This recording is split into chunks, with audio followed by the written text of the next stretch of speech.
شروع اللہ کے نام سے جو بڑا مہربان نہایت رحم والا ہے۔ جب حضرت خواجہ قطب الدین بختیار کاکی رحمۃ اللہ علیہ کی وفات ہوئی تو کہرام مچ گیا۔ جنازہ تیار ہوا، ایک بڑے میدان میں لایا گیا۔ بے پناہ لوگ نماز جنازہ پڑھنے کے لیے آئے ہوئے تھے۔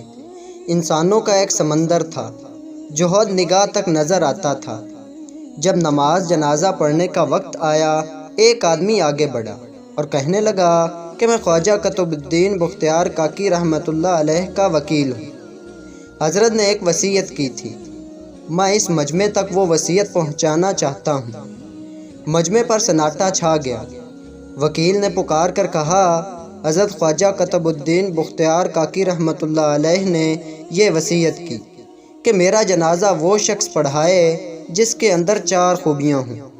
زندگی میں اس کی تکبیر اعلیٰ کبھی قضا نہ ہوئی ہو، اس کی تہجد کی نماز کبھی قضا نہ ہوئی ہو، اس نے غیر محرم پر کبھی بھی بری نظر نہ ڈالی ہو، اتنا عبادت گزار ہو کہ اس نے عصر کی سنتیں بھی کبھی نہ چھوڑی ہوں۔